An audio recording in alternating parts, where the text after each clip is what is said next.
Hello everyone, welcome to my channel Shri Chandika tailoring class 8. ನಮಸ್ತೆ ಎಲ್ರಿಗೂ. ಶ್ರೀ ಚಂಡಿಕಾ ಹೊಲಿಗೆ ತರಬೇತಿ ಸಂಚಿಕೆ 8 ಸ್ವಾಗತ ಸುಸ್ವಾಗತ ಎಲ್ರಿಗೂ. ಫ್ರೆಂಡ್ಸ್, ಕಳೆದ ಸಂಚಿಕೆಯಲ್ಲಿ ಮಿಷಿನ್ ಆಯಿಲಿಂಗ್ ಬಗ್ಗೆ ನೋಡ್ಕೊಂಡ್ವಿ. ಈ ದಿನದ ಸಂಚಿಕೆಯಲ್ಲಿ ಮಿಷಿನ್ ರನ್ನಿಂಗ್ ಹೇಗೆ ಅನ್ನೋದನ್ನು ತಿಳ್ಕೊಳ್ಳೋಣ ಬನ್ನಿ. ಫ್ರೆಂಡ್ಸ್, ಇದು ಮಿಷಿನಿನ ಮೇಲ್ಭಾಗ, ಹಾಗೆ ಇದು ಕೆಳಭಾಗದ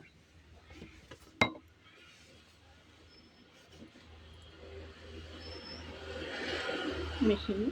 ಇದು ಸೈಡ್ ದೊಡ್ಡ ವೀಲ್ ಇರುತ್ತೆ, ಸೈಡಿಗೆ ಇಲ್ಲಿ ಕೆಳಗೆ ಪೆಟ್ಲಿರುತ್ತೆ. ಇದನ್ನು ತುಳಿದಾಗ ಮಿಷಿನ್ ರನ್ನಿಂಗ್ ಆಗುತ್ತೆ. ಮಿಷಿನ್ ರನ್ನಿಂಗಿನ ಮೊದಲ ಹಂತಕ್ಕೆ ಮೊದಲಿಗೆ ಈ ಬ್ಯಾಲೆನ್ಸ್ ವೀಲಲ್ಲಿರೋ ದಾರನ ತಕ್ಕೊಳ್ಳೋಣ. ಹಾಗೆ ಇಲ್ಲಿ ದಾರ ಕೂಡ ಬೇಡ, ಯಾವುದು ಬೇಡ. ಹಾಗೆ ಮಿಷಿನ್ ಸೂಜಿನೂ ಕೂಡ ತಕ್ಕೊಳ್ಳೋಣ, ಇದು ಯಾವುದು ಬೇಕಾಗಿಲ್ಲ.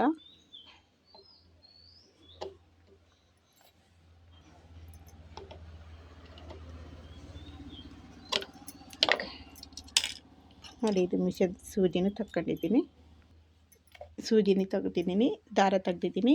ಇಲ್ಲಿ ಬ್ಯಾಲೆನ್ಸ್ ವೀಲಲ್ಲಿರೋ ಬೆಲ್ಟನ್ನು ಕೂಡ ತೆಗ್ದಿದ್ದಾಯಿತು. ಇವಾಗ ಕೆಳಗಡೆ ಮಿಷಿನಿನ ಕೆಳಭಾಗ ನೋಡಿ, ಮೊದಲಿಗೆ ಈ ವೀಲ್ ಕಾಣಿಸ್ತಿದೆಯಲ್ಲ, ದೊಡ್ಡ ವೀಲು, ಸೈಡಿಗಿರೋ ವೀಲನ್ನು ನಮ್ಮ ಕಡೆ ತಿರುಗಿಸ್ಬೇಕು. ನೋಡಿ, ನಮ್ಮ ಕಡೆ ತಿರುಗಿಸಿದಾಗ ಪೆಟ್ಲು ಇಲ್ಲಿ ಮೇಲೆ ಕೆಳಗೆ ಆಗ್ತಾಯಿದೆ. ನೋಡಿ, ಕಾಣಿಸ್ತಿದೆಯಲ್ಲ. ಹಾಗೆ ಯಾವ ಕಡೆ ಆಗುತ್ತೋ ಅದೇ ಕಡೆ ನಾವು ಕಾಲಲ್ಲಿ ಹಾಗೆ ತುಳಿದು ಅಭ್ಯಾಸ ಪ್ರಾಕ್ಟೀಸನ್ನು ಮಾಡಬೇಕು. ಹಾಗೆ ಇದು ವೀಲ್ ಯಾವುದಕ್ಕೂ ನಮ್ಮ ಕಡೆನೇ ತಿರುಗ್ತಾ ಇರಬೇಕು. ಹಾಗೆ ನಾವು ಇದನ್ನು ಪ್ರಾಕ್ಟೀಸ್ ಮಾಡ್ಕೋಬೇಕು. ನೋಡಿ, ಹೀಗೆ 10ರಿಂದ 15 ನಿಮಿಷಗಳ ಕಾಲ ಒಂದು 4 ದಿನ ಹೀಗೆ ಪ್ರಾಕ್ಟೀಸ್ ಮಾಡಿದರೆ ನಿಮಗೆ ಚೆನ್ನಾಗಿ ಪ್ರಾಕ್ಟೀಸ್ ಆಗುತ್ತೆ. ಹಾಗೆ ಈ ವೀಲ್ ಕೂಡ ಯಾವುದೇ ಕಾರಣಕ್ಕೂ ಹಿಂದೆ ತಿರುಗಬಾರ್ದು, ವಾಪಸ್ ತಿರುಗಬಾರ್ದು, ನಮ್ಮ ಕಡೆನೇ ತಿರುಗ್ತಾ ಇರಬೇಕು. ಇದೊಂದು ನೋಡ್ಕೊಳ್ತಾ ಇದೆ. ಹೀಗೆ ಪ್ರಾಕ್ಟೀಸ್ ಆಗುತ್ತೆ. ಇದು ಮಿಷನ್ ರನ್ನಿಂಗ್ನ ಮೊದಲನೇ ಹಂತ. ಹಾಗೆ ಈಗ ಎರಡನೇದಾಗಿ ನಾವು ಇದನ್ನು ಬೆಲ್ಟನ್ನು ಹಾಕ್ಕೊಂಡು ತುಳಿಯೋದನ್ನು ಪ್ರಾಕ್ಟೀಸ್ ಮಾಡ್ಕೋಬೇಕು. ಈಗ ಬೆಲ್ಟನ್ನು ಈ ಬ್ಯಾಲೆನ್ಸ್ ವೀಲ್ ಹತ್ರ ಮೊದಲಿಗೆ ಹಾಕ್ಕೊಂಡು ಕೆಳಗಡೆ ಹಾಕ್ಕೊಳ್ಳೋಣ. ನೋಡಿ, ಈ ಬ್ಯಾಲೆನ್ಸ್ ವೀಲಿಂದ ಇಲ್ಲಿ ಹಲಗೆ ಹೋಲ್ ಇರುತ್ತಲ್ಲ, ಇದರೊಳಗಿಂದ ಇಲ್ಲಿ ಕೆಳಗೆ ದೊಡ್ಡ ವೀಲಿಗೆ ಅಟ್ಯಾಚ್ ಆಗುತ್ತೆ. ನೋಡಿ,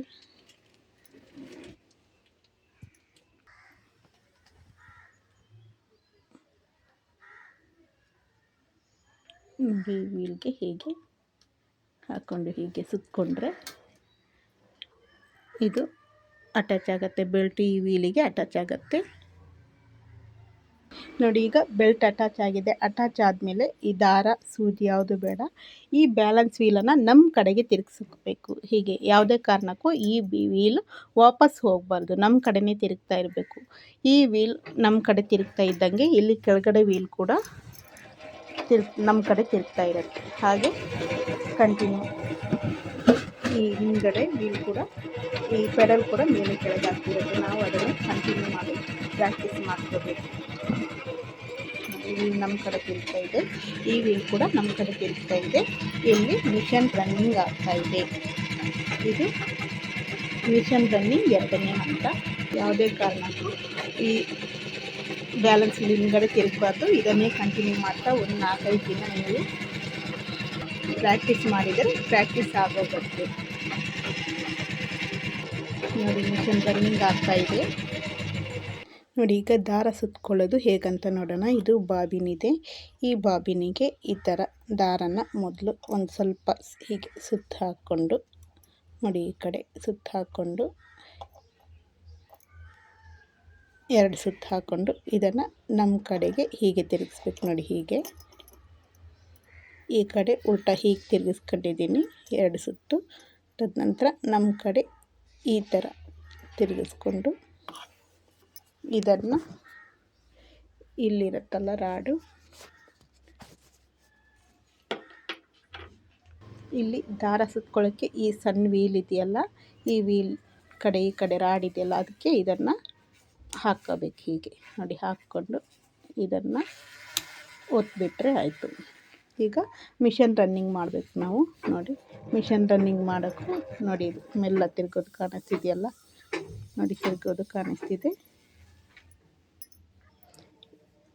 ಈ ದಾರನ ಹೀಗೆ ನೋಡಿ, ಇಲ್ಲಿ ಕೆಳಗಡೆ ಸ್ಕ್ರೂ ಥರ ಇದೆಯಲ್ಲ, ಇದಕ್ಕೆ ಸಿಕ್ಕಿಸ್ಬೇಕು. ಹೀಗೆ ನೋಡಿ, ಹೀಗೆ ಈ ಸ್ಕ್ರೂಯಿಂದ ಈ ಬಾಬಿನ್ಗೆ ಹೀಗೆ ಟಚ್ ಮಾಡ್ಕೋಬೇಕು. ಈಗ ಮಿಷನ್ ರನ್ನಿಂಗ್ ಮಾಡಬೇಕು. ಹೀಗೆ ನೋಡಿ, ನಿಧಾನಕ್ಕೆ ಮಿಷನ್ ರನ್ನಿಂಗ್ ಮಾಡ್ತೀನಿ ನೋಡಿ. ಇದು ತಿರುಗ್ತಾ ಇದೆ ನೋಡಿ. ಹೀಗೆ ಫಾಸ್ಟಾಗಿ ರನ್ನಿಂಗ್ ಮಾಡಿದರೆ 1 ನಿಮಿಷದಲ್ಲಿ ಇದು ಫಿಲ್ ಆಗುತ್ತೆ ನೋಡಿ. ತಿರುಗ್ತಾ ಇದೆ ನೋಡಿ. ನೋಡಿ ಹೀಗೆ ಮಿಷಿನ್ ರನ್ನಿಂಗ್ ಆಗ್ತಾ ಇಲ್ಲಿ ದಾರ ತುಂಬ್ಕೊಂಡಿದೆ ನೋಡಿ. ನನಗೆ ಇಷ್ಟೇ ಸಾಕು. ಇನ್ನು ಫುಲ್ ಬೇಕಾದರೆ ಫುಲ್ ಫಿಲ್ ಮಾಡ್ಕೋಬೋದು ಇದನ್ನು. ಈ ಬಾಬಿನ್ಗೆ ನೋಡಿ, ಬಾಬಿನ್ಗೆ ದಾರ ಫಿಲ್ ಆಗಿದೆ. ಇದು ಬಾಬಿನ್ಗೆ ದಾರ ಸುತ್ಕೊಳ್ಳೋ ವಿಧಾನ. ಹಾಗೆ ಫ್ರೆಂಡ್ಸ್, ಇಲ್ಲಿಗೆ ನಾನು ಇಂದಿನ ವಿಡಿಯೋವನ್ನು ಮುಗಿಸ್ತಾ ಇದ್ದೀನಿ. ಮತ್ತೆ ಮುಂದಿನ ಸಂಚಿಕೆಯಲ್ಲಿ ಭೇಟಿಯಾಗೋಣ. ವಂದನೆಗಳು.